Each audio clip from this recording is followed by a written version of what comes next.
নমস্কার। আলোর পথে অনুষ্ঠানে প্রভু যীশু খ্রিস্টের মধুর নামে সকলকে স্বাগত জানাই। আমি বিশ্বাস করি করুণাময় ঈশ্বরের অসীম করুণায় আপনি এবং আপনার পরিবারের সকলেই অত্যন্ত সুন্দর আছেন এবং সুস্থ আছেন। প্রিয় বিশ্বাসী, এমন ব্যক্তি খুব কম আছেন যিনি শহরে পথের ধারে পড়ে থাকা শয্যাশায়ী অসহায় মানুষের উদ্দেশ্যে 2-10 টাকা না দিয়ে অন্যমনস্কতার ভান করে কঠিন হৃদয়ের পরিচয় বহন করে চলে গিয়েছেন। পৃথিবীতে অসুস্থ মানুষের সংখ্যা ক্রমবর্ধমান। প্রত্যেক অসুস্থ ব্যক্তি আরোগ্য লাভ করতে চায়। প্রথম নিজ বিবেচনা এবং পরে পরিবারের সদস্যদের পরামর্শক্রমে ঘরোয়া উপাচার প্রয়োগ করে ব্যর্থ হয়ে অবশেষে ডাক্তার বৈদ্যের কাছে পৌঁছায়। কেউ কেউ সুস্থতা লাভ করেও থাকে, কিন্তু এমন অনেক ব্যক্তি রয়েছেন যারা চিকিৎসায় বিস্তর অর্থ ব্যয় করেও সুস্থ হতে পারেন না। একসময় বিজ্ঞানের জয়গান থামিয়ে ঈশ্বরের আশীর্বাদ ও অনুগ্রহের জন্য দিন কাটাতে থাকেন। আপনি কি এই ধরনের কোনো দীর্ঘদিন ভুগতে থাকা অসুস্থ পীড়িত হীনবল মানুষকে প্রত্যক্ষ করেছেন? যেই মানুষটি সুস্থতার জন্য যে কোনো কিছু করতে প্রস্তুত আছেন, যে যা বলে তাই শুনতে এবং পালন করতে নিজেকে বাধ্য রেখেছেন। হ্যাঁ, আপনি নিশ্চয়ই এগুলো দেখেছেন। হয়তো আপনিও আপনার অভিজ্ঞতা মোতাবেক বিভিন্ন জায়গায় তাকে নিয়ে যাওয়ার পরামর্শ তার পরিবারের লোকেদেরকে দিয়েওছেন। যোহন 5 অধ্যায় 1 থেকে 9 এবং 12 থেকে 15 পদ আমি পাঠ করব। প্রিয় বিশ্বাসী, আমার সঙ্গে আপনিও বাইবেলের নতুন নিয়ম যোহনের 5 অধ্যায়টি খুলুন এবং পাঠ করুন। ইহার পরে যিহুদীদের একটি পর্ব উপস্থিত হইল, আর যীশু জেরুসালেমে গেলেন। জেরুসালেমে মেজদারের একটি পুষ্করিণী আছে। ইব্রীয় ভাষায় সেটির নাম বৈথেসদা। তাহার 5টি চাঁদনি ঘাট। সেই সকল ঘাটে বিস্তর রোগী, অন্ধ, খঞ্জ ও শুষ্কাঙ্গ পড়িয়া থাকিত। তাহারা জল সঞ্চালনের অপেক্ষায় থাকিত, কেননা বিশেষ বিশেষ সময়ে ওই পুষ্করিণীতে প্রভুর এক দূত নামিয়া আসিতেন ও জলকম্পন করিতেন। সেই জলকম্পনের পরে যে কেহ প্রথমে জলে নামিত, তাহার যে কোনো রোগ হইউক, সে তাহা হইতে মুক্তি পাইত। আর সেখানে একটি লোক ছিল, সে 38 বৎসরের রোগী। যীশু তাহাকে পড়িয়া থাকিতে দেখিয়া ও দীর্ঘকাল সেই অবস্থায় রহিয়াছে জানিয়া কহিলেন, তুমি কি সুস্থ হইতে চাও? রোগী উত্তর করিল, মহাশয়, আমার এমন কোনো লোক নাই যে যখন জল কম্পিত হয় তখন আমাকে পুষ্করিণীতে নামাইয়া দেয়। আমি যাইতে যাইতে আর একজন আমার আগে নামিয়া পড়ে। যীশু তাহাকে কহিলেন, উঠো, তোমার খাট তুলিয়া লইয়া চলিয়া বেড়াও। তাহাতে তৎক্ষণাৎ সেই ব্যক্তি সুস্থ হইল এবং আপনার খাট তুলিয়া লইয়া চলিয়া বেড়াইতে লাগিল। তাহারা তাহাকে জিজ্ঞাসা করিল, সেই ব্যক্তি কে যে তোমাকে বলিয়াছে খাট তুলিয়া লইয়া চলিয়া বেড়াও? কিন্তু যে সুস্থ হইয়াছিল সে জানিত না তিনি কে, কারণ সেখানে অনেক লোক থাকাতে যীশু চলিয়া গিয়াছিলেন। তারপরে যীশু ধর্মধামে তাহার দেখা পাইলেন আর তাহাকে বলিলেন, দেখো, তুমি সুস্থ হইলে, আর পাপ করিও না, পাছে তোমার আরো অধিক মন্দ ঘটে। সেই ব্যক্তি চলিয়া গেল ও যিহুদীদিগকে বলিল যে যীশুই তাহাকে সুস্থ করিয়াছেন। প্রিয় বিশ্বাসী, যোহন 5 অধ্যায়ের প্রথম পদে নাম উল্লেখ না থাকলেও যিহুদীদের একটি পর্বের কথা বলা হয়েছে। এই পর্বটি নিস্তার পর্ব ছিল বলে অনুমান করলে খুব একটা ভুল হবে না। ইহুদিদের জন্য ঈশ্বরের ব্যবস্থার বাধ্য হয়ে পর্বের জন্য যীশু জেরুসালেম গিয়েছেন, কেননা যীশু নিজের পরিচয় দিয়েছেন মনুষ্যপুত্র। তাই যীশু আর 5টা সাধারণ মানুষের মতোই নিস্তার পর্ব পালনে বাধ্যতা দেখিয়েছে। 5 অধ্যায় 2 পদে দেখি, জেরুসালেমে মেজদারের পাশে বৈথেসদা নামে পুষ্করিণী ছিল।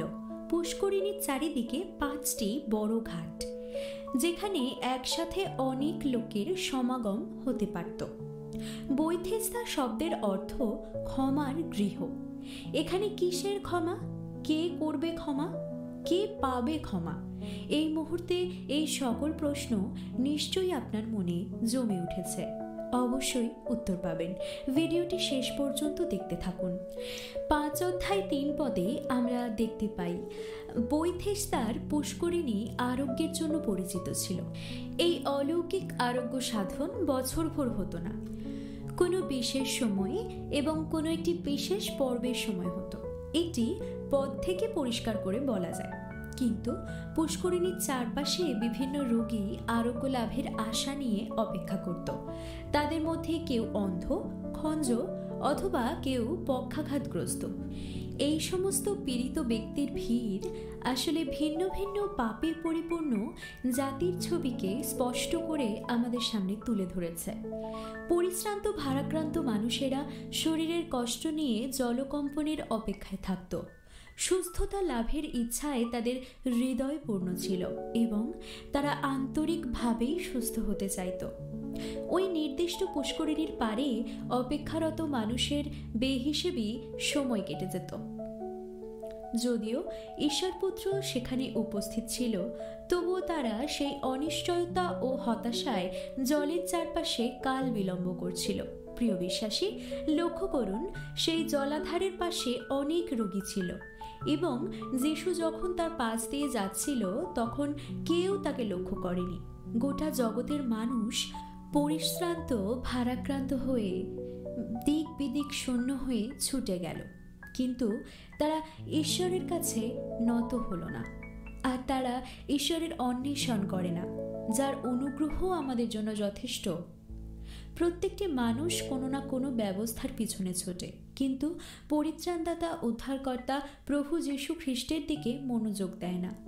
কেউ কেউ শেষ পর্যন্ত পৌঁছায় এমন কোনো মণ্ডলীতে যেখানে তারা তেল, জল ইত্যাদির দিকে লক্ষ্য রাখে, কিন্তু ঈশ্বরের বাক্যে কর্ণপাত করে না, প্রার্থনার দিকে লক্ষ্য রাখে না। তারা প্রভুকে চিনতেই চায় না। তারা চিনতে চায় চার্চের ফাদারকে, পাস্টারকে, মণ্ডলীর দাদা দিদি ভাইদের, কিন্তু প্রকৃত আশীর্বাদ যিনি করেন, প্রকৃত আরোগ্যদাতা যে ঈশ্বর, সেই প্রভু যিশুর কাছে আমাদের হৃদয় খুলে আমরা বলি না যে প্রভু, আমি সুস্থ হতে চাই। যেশাইয় 53 অধ্যায় 5 পদে লেখা আছে, কিন্তু তিনি আমাদের অধর্মের নিমিত্ত বিদ্ধ, আমাদের অপরাধের নিমিত্ত চূর্ণ হইলেন, আমাদের শান্তিজনক শাস্তি তাহার উপরে বর্তিল এবং তাহার ক্ষত সকল দ্বারা আমাদের আরোগ্য হইল। ক্রুশে হত যে যীশু খ্রিস্টের ক্ষতের গুণে আমরা আরোগ্য প্রাপ্ত হই, সেই প্রভু যীশুর প্রতি আমরা লক্ষ্য দিই না। 5 অধ্যায় 4 পদ একবার লক্ষ্য করুন। কোনো এক বিশেষ সময়ে এক বিশেষ দূত নেমে আসতেন এবং জলকম্পন করতেন। যে ব্যক্তি প্রথমে জলে নামতে পারবে সেই সুস্থ হবে। মাত্র একজনই সুস্থ হবে জানা সত্ত্বেও এতগুলি লোক একসঙ্গে জলে নামার জন্য কসরত করছে। সুস্থ হবার উপায়টি কি অদ্ভুত, তাই না? আসলে আমরা যারা জানি না ঈশ্বর কে এবং ঈশ্বর কি করতে পারেন, তাদের দুর্গতি আসলে এমনই হয়ে থাকে। তাই প্রিয় বিশ্বাসী, আমাদের প্রভু যিশুর সঙ্গে, প্রকৃত ঈশ্বরের সঙ্গে পরিচিত হওয়াটা অত্যন্ত প্রয়োজন। তাই ঈশ্বরের বাক্য আমাদের নির্দেশ দেয়, বিনয় করি ঈশ্বরের সহিত পরিচিত হও, শান্তি পাইবে, তাহা হইলে মঙ্গল তোমার কাছে আসিবে। 5 থেকে 6 পদে লক্ষ্য করুন, এই পুষ্করিণীর ধারে এক অসমর্থ ব্যক্তি অপেক্ষা করছিল, যে ছিল 38 বৎসরের রোগী। তার দেহের বয়স হয়তো আরো অনেক বেশি হবে, এটাই স্বাভাবিক। এর অর্থ প্রভু যীশু খ্রিস্টের জন্মের আগে থেকেই এই ব্যক্তি অপেক্ষা করছিল। এই 38 বছর আমাদের কাছে তুলে ধরে জীবনের দীর্ঘ সময় আমাদের অপেক্ষা করতে হবে যদি আমরা সঠিক সিদ্ধান্ত না নিই, আমরা যদি ভুল পথ ধরে চলি, তাহলে খুব সহজে আমরা আমাদের অভীষ্ট লক্ষ্যে পৌঁছাতে পারি না। প্রভু যীশু যদিও এই ব্যক্তির সঙ্গে পূর্ব পরিচিত ছিল না, তবুও এই অসমর্থ ব্যক্তি দীর্ঘদিন সেখানে অপেক্ষা করে আছেন, যিনি তার সুস্থ হবার ইচ্ছা জানতে চাইলেন। কত আন্তরিক এবং সহানুভূতিপূর্ণ সেই জিজ্ঞাসা, তুমি কি সুস্থ হইতে চাও? যীশু জানত এই ব্যক্তির হৃদয়ের আকাঙ্ক্ষা। তবুও তার কাছ থেকে তার সাহায্যহীনতা এবং আরোগ্যতার প্রয়োজনের কথা শুনতে চাইলেন। কোনো কিছুই প্রভুর অজানা নয় প্রিয় বিশ্বাসী, কিন্তু প্রভু আমাদের কাছ থেকে সেই স্বীকারোক্তি শোনার অপেক্ষায় থাকেন। প্রিয় বিশ্বাসী, এই বাক্য আমাদের শেখায় ঈশ্বর সব জানেন, সব দেখতে পান। তার সত্ত্বেও আপনার মনের কথা খুলে বলুন ঈশ্বরের কাছে, অন্তর থেকে প্রার্থনা করুন, কেননা প্রভু প্রার্থনা শ্রবণকারী ঈশ্বর। আমরা নিজেদের ইচ্ছায় পরিত্রাণ পাই না, কিন্তু পরিত্রাণের পূর্বে ঈশ্বরকে সেই ইচ্ছা ব্যক্ত করতে হবে। ঈশ্বরের ইচ্ছা এই যেন সমুদয় জাতি পরিত্রাণ পায়, কিন্তু প্রিয় বিশ্বাসী, আমাদের অন্তরের স্বীকারোক্তি দিয়ে সেই পরিত্রাণকে আমাদের জীবনে গ্রহণ করতে হবে। 5 অধ্যায় 7 পদে অসুস্থ ব্যক্তিটি উত্তরটি ছিল করুণ। দীর্ঘকাল সেই অসুস্থ অবস্থায় সে পুষ্করিণীর ধারে অপেক্ষা করেছে, কিন্তু জলকম্পনের সময় কেউ তাকে সাহায্য করে না। সে নামবার আগেই অন্য কেউ নেমে যায়। প্রিয় বিশ্বাসী, লক্ষ্য করুন, পাপ থেকে মুক্তি পেতে মানুষের উপর নির্ভর করলে আমাদের কত নিরাশ হতে হয়। তাই রাজা দাউদ বলেছেন, মনুষ্যে নির্ভর করণাপেক্ষা সদাপ্রভুর শরণ লওয়া উত্তম। মণ্ডলীতে যখন যাই তখন দেখি বহু মানুষের ভিড়, কিন্তু কেউ নিজের প্রার্থনা নিজে করতে চান না। সকলেই বলতে চান মণ্ডলীর পাস্টার, শিক্ষক, দাদাভাই, দিদিভাই ইনারা প্রার্থনা করে দিক। কিন্তু প্রিয় বিশ্বাসী, মণ্ডলীতে আসা নতুন বিশ্বাসীদের বলুন, মানুষের উপর নির্ভর করবেন না। ঈশ্বর সব দেখেন, ঈশ্বর সব জানেন, ঈশ্বর সব শোনেন। নিজের কথা নিজেই ঈশ্বরকে বলুন, যেমন পারবেন তেমনই বলুন, অন্তত বলাটা শুরু করুন। দাউদের উদার আহ্বানে কর্ণপাত করুন। হে লোক সকল, সতত তাহাতে নির্ভর করো, তাহারই সম্মুখে তোমাদের মনের কথা ভাঙিয়া বলো, ঈশ্বরই আমাদের আশ্রয়। এখানে এই অসুস্থ ব্যক্তিকে আমরা দেখছি, একে জলে নামিয়ে দেওয়ার মতো কেউ নেই। তার সামনে এসে দাঁড়িয়েছেন স্বয়ং ঈশ্বর, প্রভু যিশু। অর্থাৎ আপনার আমার প্রত্যেকের জন্য প্রভু যিশু সামনে এসে দাঁড়াতে চান। যার কেউ নেই, তার প্রভু যিশু আছেন, ঈশ্বর আছেন। হে পরিশ্রান্ত ও ভারাক্রান্ত লোক সকল, আমার নিকটে আইসো, আমি তোমাদিগকে বিশ্রাম দিব। প্রিয় বিশ্বাসী, 38 বছরের এই অসুস্থ ব্যক্তির মধ্যে আমরা এমন কিছু মানুষকে খুঁজে পাচ্ছি যে মানুষ কাজ তো করে, কিন্তু সেই কাজ যতক্ষণ না শেষ হয় সেই পর্যন্ত চলার মতো তার ধৈর্য থাকে না। অর্থাৎ সে কোথাও অন্যের উপর অনুযোগ করে নিজের কাজ থেকে, নিজের লক্ষ্য থেকে বিরত থাকে। এখানে দেখুন, এই ব্যক্তি প্রভু যিশুর কাছে বলেছে, আমাকে নামিয়ে দেওয়ার এমন কোনো লোক নেই। তারপরেই বলেছে, আমি যেতে না যেতেই কেউ না কেউ নেমে পড়ে। অর্থাৎ সে এত অসুস্থ নয় যে একেবারেই যেতে পারে না, সে পারে, হয়তো অনেকটা যায়, কিন্তু কোনো না কোনোভাবে অন্য আর একজনের সাফল্য তাকে উৎসাহিত করে না। সে হীনমন্যতায় ভুগে চলেছে, তার জীবনে সাফল্য আসে না। 5 অধ্যায় 8 পদে যিশু তাকে বলেছেন, উঠো, তোমার খাট তুলিয়া লও এবং চলিয়া বেড়াও। শিক্ষণীয় বিষয় যে শুধু পরিত্রাণ পেলেই হবে না, উঠতে হবে এবং এগিয়ে চলতে হবে। প্রভু যিশু পাপের মহামারী থেকে আমাদের সুস্থ করলেও তিনি চান আমরা যেন তার যোগ্য রূপে তাকে অনুসরণ করে চলি। 5 অধ্যায় 9 পদে লক্ষ্য করুন, শক্তি প্রদান না করে ত্রাতা কাউকে কোনো কাজ করতে বলেন না। তিনি কথা বলার সঙ্গে সঙ্গেই দুর্বল ব্যক্তির দেহে নতুন জীবন এবং শক্তি প্রবাহিত হলো। তৎক্ষণাৎ তার আরোগ্য লাভ হলো। তাই তখনই সে প্রভুর বাক্যের বাধ্য হলো। সে খাট তুলে চলতে আরম্ভ করলো।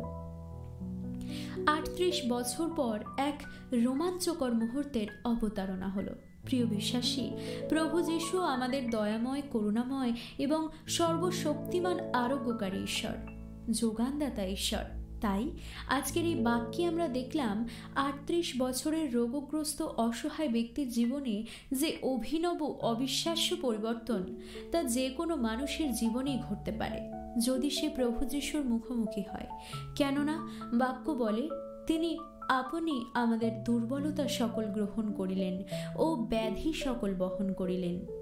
প্রভু যিশুর নামে জগতের বহু মানুষ সুস্থ হন, নানাবিধ সমস্যা থেকে তারা মুক্তিপ্রাপ্ত হন, কিন্তু অনেকেই জেনে উঠতে পারেন না প্রভু যিশু আসলে কে। তাই সে মানতেও পারেন না যে প্রভু যিশু পরিত্রাণদাতা এবং উদ্ধারকর্তা।